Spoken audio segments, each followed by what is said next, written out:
આકાશવાણી અમદાવાદ વડોદરા પ્રાદેશિક સમાચાર સિમ્પલ ઠક્કર વાંચે છે. સૌપ્રથમ મુખ્ય સમાચાર. લોકસભાના ચૂંટણીના બીજા તબક્કા માટેના પ્રચાર પડઘમ શાંત.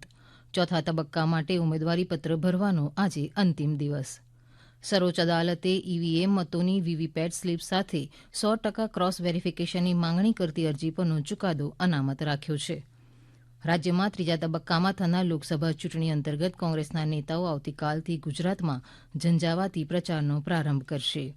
મધદરિયે માછીમારોની મદદ માટે જાફરાબાદના પીપાવાવ મરીન પોલીસ સ્ટેશનમાં સ્પીડ બોટ કાર્યરત કરવામાં આવી. અને ગુજરાત સુપર લીગનો આગામી 1 મેથી અમદાવાદ ખાતે પ્રારંભ થશે. આ સ્પર્ધાની ટ્રોફીનું ગઈકાલે અનાવરણ કરાયું. સમાચાર વિગતવાર.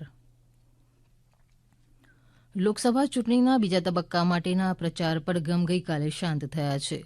બીજા તબક્કામાં આવતીકાલે કુલ 89 બેઠકો માટે મતદાન થશે, જેમાં કેરળની તમામ 20 બેઠકો, કર્ણાટકની 14, રાજસ્થાનની 13, ઉત્તર પ્રદેશ અને મહારાષ્ટ્રની 8, મધ્યપ્રદેશની 7, અસમ અને બિહારની 5, પશ્ચિમ બંગાળ, છત્તીસગઢની 3, જ્યારે ત્રિપુરા, જમ્મુ કાશ્મીરની 1 બેઠક પર આ શુક્રવારે મતદાન હાથ ધરવામાં આવશે. આવતીકાલે મણિપુર બાહ્યની 13 વિધાનસભા બેઠકો માટે પણ મતદાન થશે.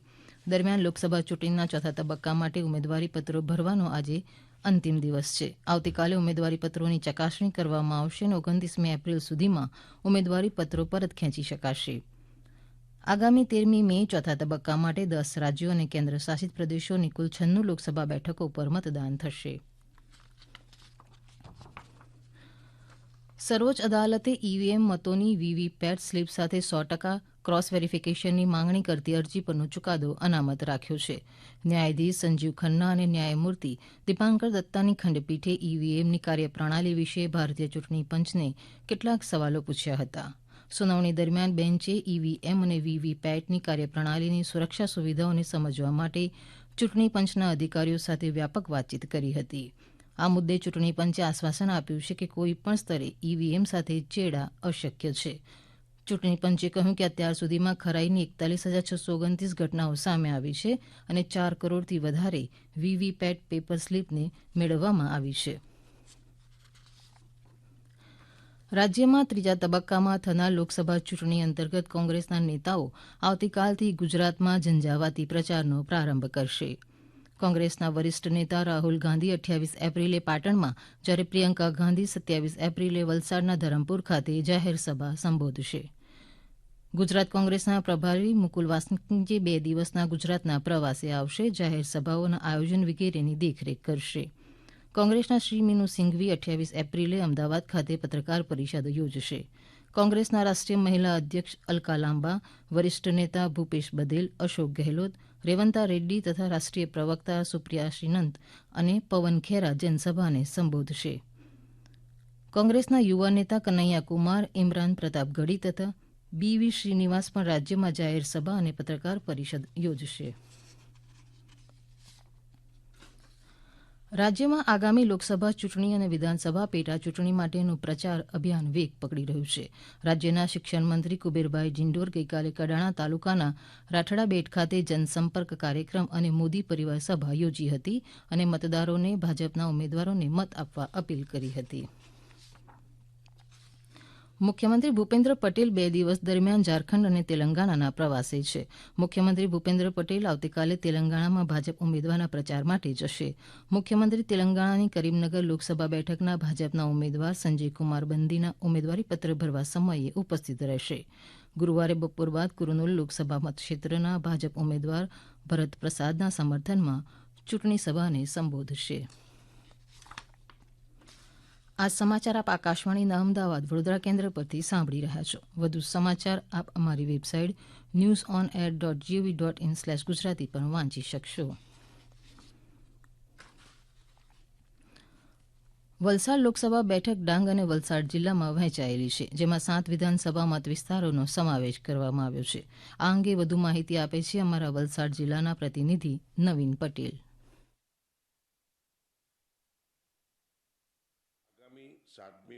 આગામી 7મી મેના રોજ યોજાનારી ત્રીજા ચરણની ચૂંટણીને લઈ મત વિસ્તાર ધરાવતી આ બેઠક પર 7 જેટલા ઉમેદવારો ચૂંટણી જંગમાં છે.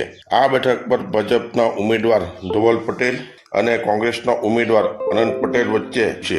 આ બેઠકના કુલ 18,48,211 મતદારો છે, જેમાં 9,39,379 જેટલા પુરુષ મતદારો અને 9,88,010 જેટલા સ્ત્રી મતદારો છે, જ્યારે 48,783 જેટલા મતદારો પ્રથમવાર તેમના મતાધિકારનો ઉપયોગ કરશે. 2006 જેટલા મતદાન મથકો છે. શાંતિપૂર્ણ માહોલમાં મતદાન થાય તે માટેનું સુચારું આયોજન ચૂંટણી પંચ દ્વારા કરવામાં આવ્યું છે.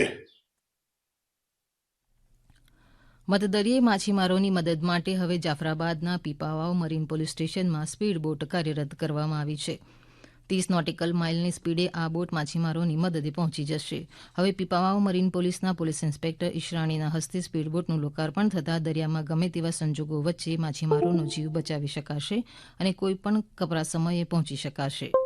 અમારા અમરેલીના પ્રતિનિધિ હરેશ ટાંક જણાવે છે કે જાફરાબાદની દરિયાઈ પટ્ટી વિસ્તારમાં માછીમારોની મદદ માટે સ્પીડ બોટ કાર્યરત કરવામાં આવતા ગમે તેવી ભરતીમાં પણ આ સ્પીડ બોટ માછીમારોને મદદ માટે કાર્યરત રહેશે. ગુજરાત સુપર લીગનો આગામી 1 મેથી અમદાવાદ ખાતે પ્રારંભ થશે. રાજ્યસભા સાંસદ અને ગુજરાત સ્ટેટ ફૂટબોલ એસોસિએશનના પ્રમુખ પરિમલ નથવાણી દ્વારા ગઈકાલે આ સ્પર્ધાની ટ્રોફીનું અનાવરણ કરવામાં આવ્યું હતું. આ ટુર્નામેન્ટમાં કુલ 6 ટીમો ભાગ લેશે, જેમાં Ahmedabad Avengers, Gandhinagar Giants, Karnavati nights, Saurashtra partners, Surat strikers અને વડોદરા વોરિયર્સનો સમાવેશ થાય છે. આ ટુર્નામેન્ટ 1 મેથી 12 મે દરમિયાન અમદાવાદના EKA એરેના ટ્રાન્સસ્ટેડિયા ખાતે યોજાશે. સ્પર્ધામાં વિજેતા ટીમને 11 લાખ રૂપિયા જ્યારે રનર્સઅપ ટીમને 5 લાખ રૂપિયાનું ઇનામ મળશે. ટુર્નામેન્ટમાં ઉત્તમ પ્રદર્શન કરનારા ખેલાડીઓને જુદી જુદી 8 શ્રેણીમાં 25,000 રૂપિયાનું ઇનામ આપવામાં આવશે. Gujarat state table tennis association દ્વારા વિશ્વ ટેબલ ટેનિસ દિવસના ઉપક્રમે ગઈકાલે રાજ્યના રાષ્ટ્રીય અને આંતરરાષ્ટ્રીય સ્તરે ગૌરવ અપાવનાર ટેબલ ટેનિસ ખેલાડીઓનું રોકડ પુરસ્કારથી સન્માન કરવામાં આવ્યું છે. સુરતમાં યોજાયેલા આ સમારંભમાં રાજ્યના હરમિત દેસાઈ, આંતરરાષ્ટ્રીય સ્તરે નોંધપાત્ર સફળતા મેળવનાર માનુષ શાહ તથા માનવ ઠક્કરને રોકડ પુરસ્કાર એનાયત કરાયા હતા. આ ઉપરાંત આંતરરાષ્ટ્રીય સ્તરે ડેફ એન્ડ ડમ્બ કેટેગરીમાં મેડલ વિજેતા જીત પંડ્યા અને શાઇની ગોમ્સને તેમજ para national champion Bhavina Patel, Sonal Patel, Sheetal Darji, Bhavika Kukadiya, Yazdi Bhamgara સહિતની જુદી જુદી કેટેગરીના ખેલાડીઓનું સન્માન કરવામાં આવ્યું હતું. ઇસરોએ space science and technology awareness training start નામના નવા પ્રારંભિક સ્તરના 14 દિવસના ઓનલાઈન કોર્સનો પાટણના સાયન્સ સેન્ટર ખાતે પ્રારંભ કરાવ્યો છે. અમારા પાટણ જિલ્લાના પ્રતિનિધિ રમેશ સોલંકી જણાવે છે કે સાયન્સ સેન્ટરના પ્રોજેક્ટ ડાયરેક્ટર ડોક્ટર સુમિત શાસ્ત્રીએ જણાવ્યું છે કે આ કોર્સમાં 14 દિવસમાં 25 વ્યાખ્યાનોની શ્રેણીના પ્રથમ દિવસે સહભાગીઓને અવકાશીય ગતિવિધિઓનું લાઈવ બતાવવામાં આવ્યું હતું, જેનો મુખ્ય હેતુ વિદ્યાર્થીઓને અવકાશ વિજ્ઞાન અને ટેકનોલોજીમાં પ્રારંભિક સ્તરની તાલીમ આપવાનો છે. આ પ્રોગ્રામ માનવ ક્ષમતાના નિર્માણમાં મદદ કરશે તેવી અપેક્ષા છે, જે ભવિષ્યમાં અવકાશ વિજ્ઞાન અને સંશોધનનું નેતૃત્વ કરશે.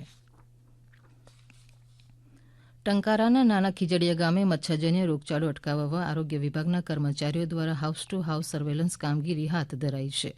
નાના ખીજડીયા, મોટા ખીજડીયા ગામ ખાતે ટંકાર તાલુકા હેલ્થ કર્મચારીઓ હાઉસ ટુ હાઉસ એન્ટ્રી લાલ કામગીરી તેમજ કાયમી પાણીના ખાડાઓ, અવાવારું કુવાઓ અને જળાશયોમાં ગપ્પી માછલીઓ મૂકવાની કામગીરી કરાઈ હતી, તેમજ મચ્છરજન્ય રોગચાળા વિશે આરોગ્ય શિક્ષણ આપવામાં આવ્યું હતું.